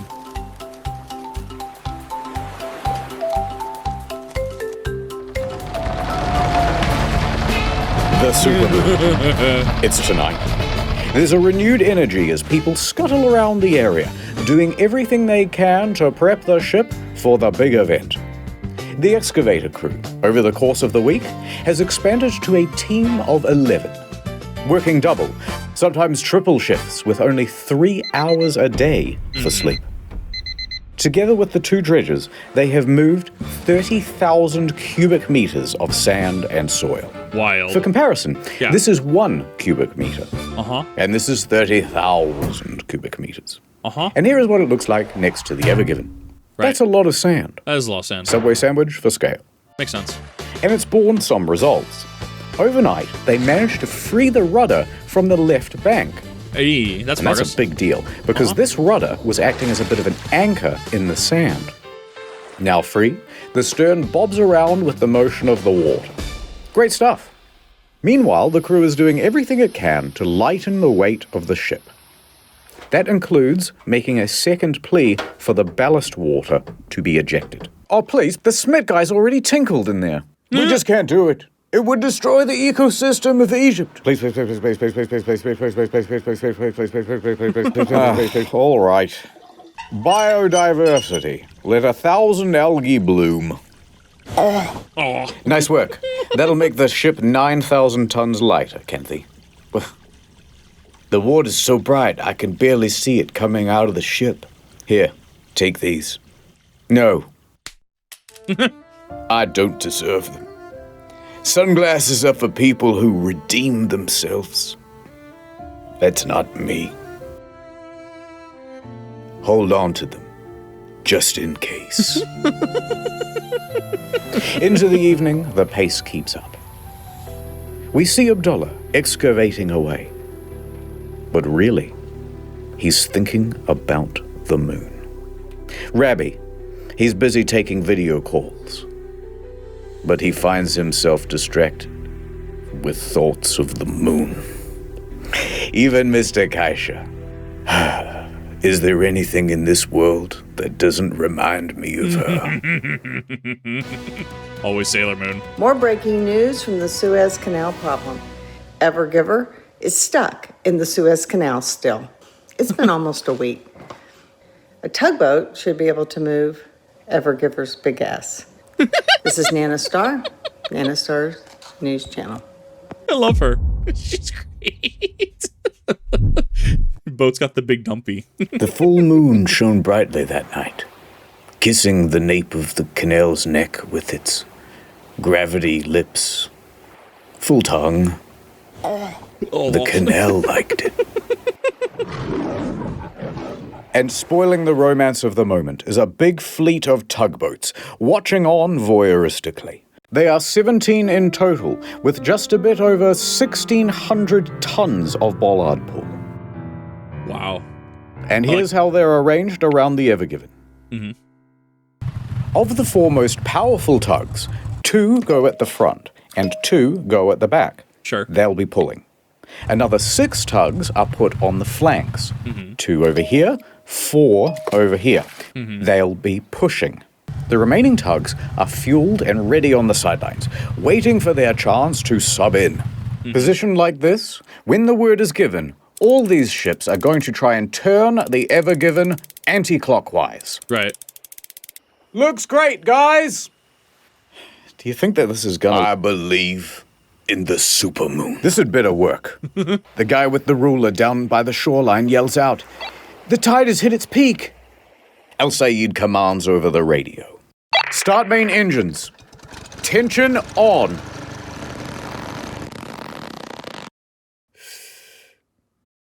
Full ahead. The tugs start moving. They carve through the water with ease. The immense power from the tugs meet the resistance of the Ever Given. It was at this point that the narrator said something really poetic. Stuff about the night. About how the ships were like dancers on the water. For juxtaposition, we cut away to that crab again. I love that crab. Which everybody hated. It's like a metaphor if you think about it. The tugs are sliding to the left. They're sliding to the right. It's not working! Diesel fumes fill the air as the tugs keep increasing their power. The water violently foams behind the tugs. Everyone is staring at the back of that ship. Come on. Move. This goes on for minutes. More minutes. Even more minutes. An hour. 2. 4 hours. By 4:30 a.m., the moon's power is starting to wane and there is very little progress. Don't give up. The tide only goes down so that we can rise once again. Your moon gambit has cost Egypt dearly, El Sayed. Guards, prepare the sarcophagus with the beetles like in the... What the hell is that? Under the water, all of this tugging has loosened the sand, the soil, the rock. This is just friction. Could it be? The sound of metal tensing and flexing. The ship is beginning to move. It is coming free from the bank. The supermoon gives one last howl. It worked. They pulled the ship from the bank. At the back, at least. Now, the bow is still wedged in there pretty good. Sure. But this is progress. This is progress. We're halfway to freedom. Keep going. So they did. All morning. I hate seagulls. Yeah, get him, Mr. Crab, get him. 7:30 a.m. The sun is rising. The tugs have been pulling all night. But the most difficult task, freeing the bow of the ship, remains beyond them. Well, I guess even the moon has its limits. I don't want to hear it, El Sayed. It wasn't enough. That bow is still stuck. No, Mr. President. They're not saying that the bow is still stuck. They're saying, take a bow. And then something else that rhymes with stuck. I gotta go. They were loading up the missiles for Plan B, as the guys on social media suggested. Makes sense. This is logical. I lied about the crane thing. This was always the plan, says the Smith guys. You know what, Canterville? I agree. They should just blow us up. What? My career is over now, too. You're the guy who blocked the canal, and I'm the guy who couldn't get it cleared. We've brought instability to the Middle East. No. But enough, Canterville. I raised your hopes with moon-based promises. But look at the tide. It's low. Low tide. And yet, I am lower still. Canterville looks pensively out the window. Pensively, I like and that it was word. at that moment that he had his character arc. He realized that he was the captain, and the captain is always in charge. Shut up, El Said. We shall continue, regardless of the tide. Is that not the Egyptian way? Don't you remember the story, El Said? That every young Egyptian kid is told about the human pyramid? No.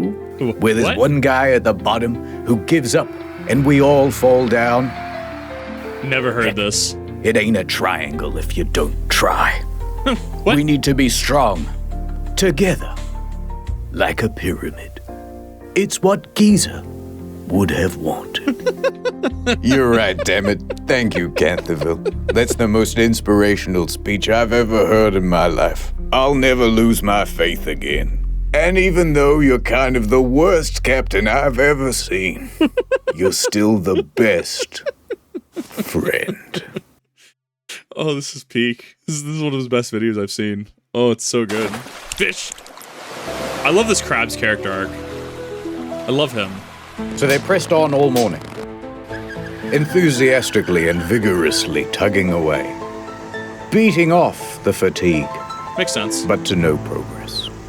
Okay, everyone, take a break. Copy. We'll have lunch and pick up again in a couple of hours. Then suddenly, one of the Smith guys comes busting into the room. I've got an idea. Everybody turns and looks at the Smith guy. All right, well, sorry about the boring diagram, but take a look at this. Remember how we emptied the ballast tanks before? Yeah, of course. Well, now that the ship is half floating, what if we refilled the ones at the back? On this part of the diagram, where the ship is almost floating. That way, it will sink lower here and allow the bow to sit up even higher on the bank. Canterville gives El Said a knowing nod. I got this. I know a guy who owes me a favor. Please, please, please, please, please, please, please, please, please, please, please, please. A few hours later, the ballast tanks were filled. Environmental protection guy just like, you what? And it worked. The bow lifted ever so slightly. It's working, it's working! And it gets better. It's now 2 p.m., and that means high tide. Guys, I've got another technical issue. All right, what is it? It's easier if I show you with a drone. So the question I have is the canal deep enough for this to happen?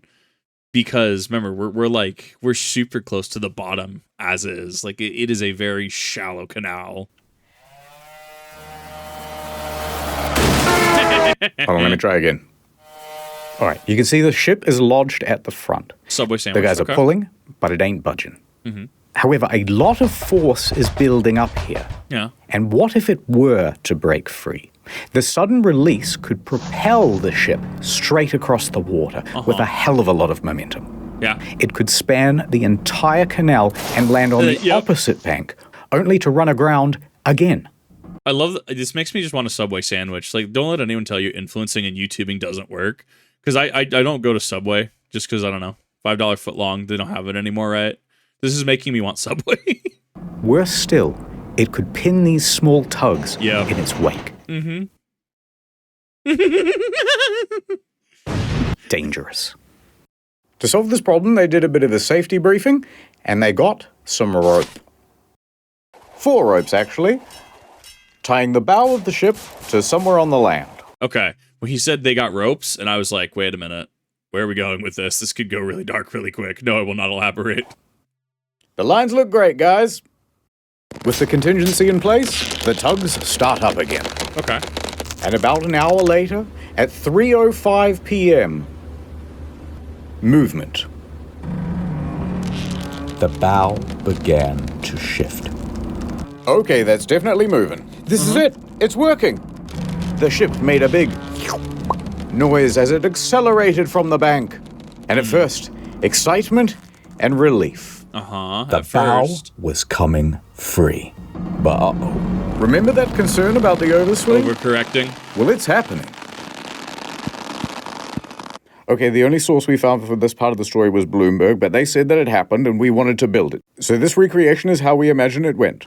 The 4 support ropes take strain. Then, snap. One of them breaks. Do you think it's going to hold? I think it's going to hold. Move those tugs out of the way. Snap. Another rope breaks. Captain El Said. It's going to hold. Get your tug out of the way, but it's gonna hold. Snap. A third rope breaks. So this actually depends if ropes are additive or if they're multiplicative. So the more ropes you add, how much more secure is it, right? So if you have 2 ropes and you add a third rope, do you just add another rope, or is it multiplied on top of the existing ropes? The math here does matter because that determines the likelihood of the next rope to break in line. Get out of the way! Get out of the way!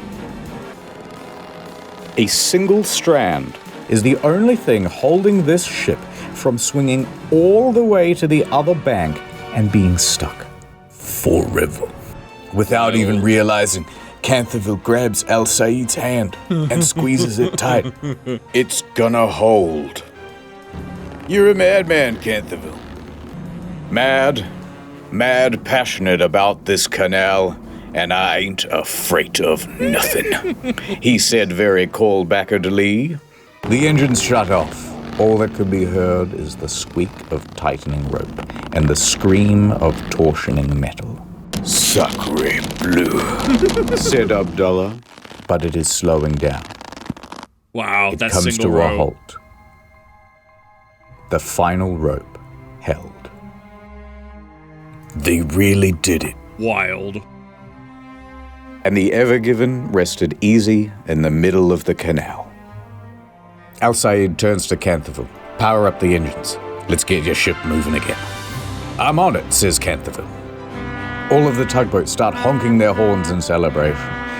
Cheers can be heard from the main dredger, the Mashour. In fact, they filmed this celebratory video. Good stuff. You heard them right, Mr. President. We did it. We did it. It's free. I told you. All in a day's work. The president takes his finger off the nuke. This one was great, actually. Egypt does not have nuclear weapons. It relies mostly on Pharaoh's curses and very sharp, is that reeds? Reeds for self-defense? His finger off the nuke button. Pack it up, boys.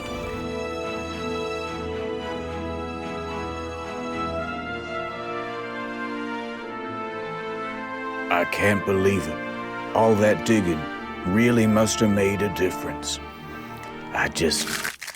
Oh. No! Good. Everybody hated that crab. I loved that crab. We did it, Gene. We did it. Gene? Where are you? Captain, who are you talking to? Gene! Captain, there's no Gene on board. My God. Wait a minute.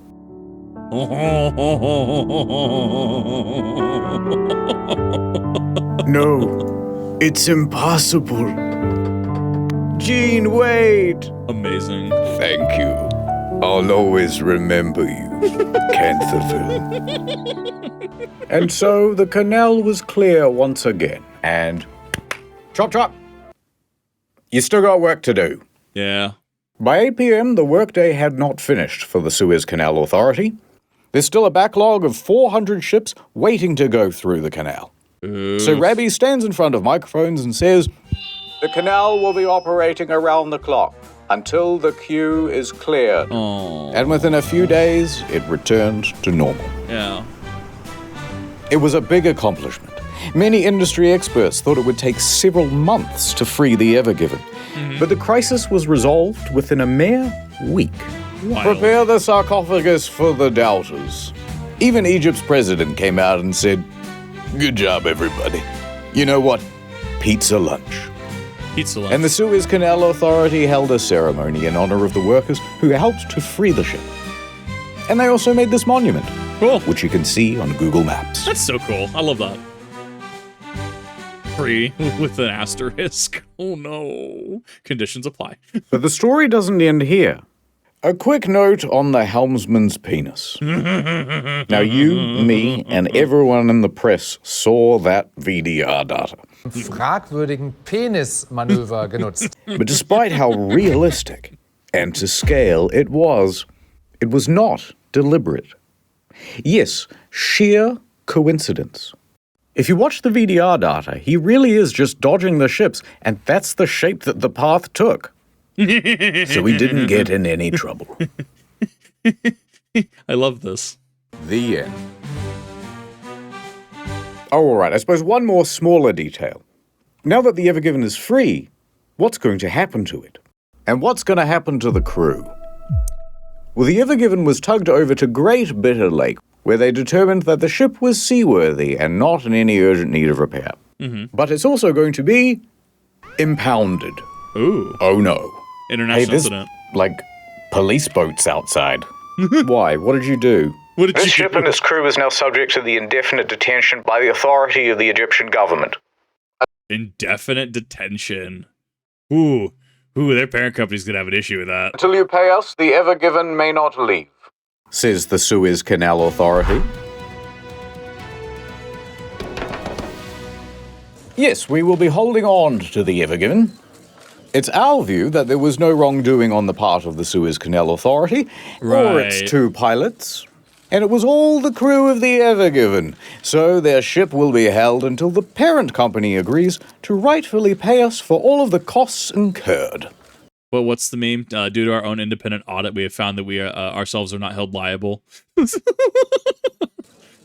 Ruh-roh. Now here's where things get very complicated, and there is a lot of legal mumbo-jumbo. But the crux is this. The Suez Canal Authority says, "Dear Ever Given owners, you owe us $900 million. And Shoei Kisen Kaisha says, no way. How many yen is that? No way. So by April 13th, some of the crew was allowed to leave, but a lot of them have to stay. And there's a certain nervousness in the air. Large legal battles can go on for a while, and there was already a bad example of this just a few dozen kilometers away. The MV Aman. The one early in the video. The MV Aman is a much smaller vessel, and it has been abandoned for years, detained by the Egyptian government in 2017 for expired safety equipment. Now, they were told to replace the equipment and pay a fine.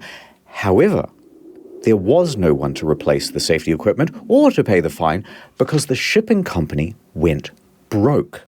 Yeah. $100 dues. So they just... So this actually is a problem. Is it on the coast of Ireland? A ship that went missing, washed up on the coast of Ireland, and nothing gets done about it because it costs money to do something like that, to deconstruct it, to take it apart, right? To ship it somewhere else, right? Like, that costs money. So if the shipping company goes under, I mean, like, and nobody's paying, like, yeah, so they just, as counterintuitive it is, they just kind of leave it there. This seems like a widespread maritime problem. Just abandoned the vessel. There was no way for the legal situation to advance. That's wild. And that meant that there was no way for the ship to be released. The boot. Most of the crew had to stay on the ship, and they would keep them there for more than a little while. 13 months before a judge finally decided, all right, look, just leave the keys with one guy. We'll call him the custodian, and everybody else can go home. Now, that custodian was a Syrian man named Muhammad Aisha. Look, he's holding the keys. He's holding the keys. You have to stay on the ship now. How do you declare someone a legal guardian of an abandoned vessel when it was owned by a company? Like, did this man just... this is the weird side of legal. Everybody else got to leave, but he had to stay. Awful. On top of the 13 months he'd already been there, he spent the next 3 years aboard the ship. Quickly, the ship ran out of fuel, which meant it ran out of power, which meant it ran out of running water. No refrigeration either. Food ran out. Every few days, Mr. Aisha would be allowed to swim onto the shore to get food, water, charge his phone, but he was only permitted for about 2 hours until they would tell him to scoot. Dude, at what point is that cruel and unusual? Like, actually, though. Like, well, the court, like, usually I'm, like, super on board with, like, legal stuff, right? Because, like, this is the law says this. Grats, right? But this is one of those weird interactions of law, and I guess this is more international law, right? Like, that I just sit here, scratch my head, and it's like, Well, at what point is this cruel and unusual, especially because this man is now just given legal possession of this despite the parent company going under? Blows my mind. Where's the investors and shareholders of that company who could be gone after, right? Like, man's life was just absolutely just derailed to be prisoner on this ship. That is insane to me. Would this be the same fate for the Ever Given crew? That's called They precedent. did not know. But we do, so let me tell you. A few more weeks passed, and the negotiations continued. You guys had those two bickering pilots. Yeah, but the captain's always in charge. Sorry, who didn't arrange for tugboats while we were going through the canal? Right. Oh, that was you guys. I'm going to put 20,000 containers on one of the largest ships in the world and go double the speed limit, then complain about tugboats. But eventually, they all got together in a big room, and they went, I'm sorry about all those things I said and those emails I sent. I didn't mean it. I was tough on you as well. They embraced. They made amends. They made love. They did not make love. And they agreed, all right, you can keep using the canal, but sometimes we get to go fishing on the boat. That's fair. God. That's tough, but that's fair. We get to go. Figures of the settlement were not disclosed for the public, so we used our imagination. Okay, which makes sense. So this was settled behind closed doors. Fishing on the boat. That's fair. That's tough, but that's fair. They shook on it. It was an Egyptian handshake, where they do the thing with the elbow. There was a mummy.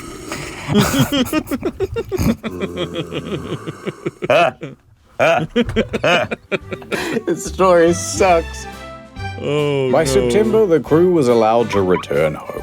They only got MV Amand a little bit. And that guy on the MV Amand, he got to go home too. Cool.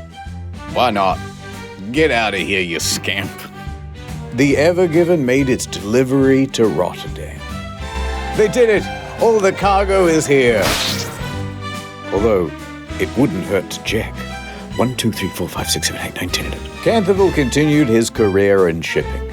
It wasn't the end. Maybe just one more for the road?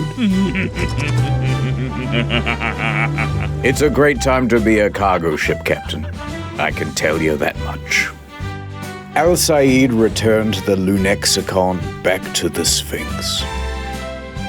Thank you, old friend. And the Ever Given had some minor repairs done to the bow over in Qingdao Port in China. And then she was ready to set sail again. The Ever Given was released back into the wild. It sailed into the sunset. Ever since then, global trade has improved. Prices have gone down. Not EB games. The economy flourished once again. Food returned to the supermarkets. Mothers clutched their babes. A litter of puppies. And peace was finally restored to the Middle East. Forever. The end. What a story. What a banger. Thanks again to Salee, the easy way to get data on your phone when you're overseas. And 15% off? Now that's a good deal. Oh my god, this was amazing. I absolutely loved this. Thank you, Internet Historian, for another amazing video, and thank you, everyone, for watching. I really do appreciate it.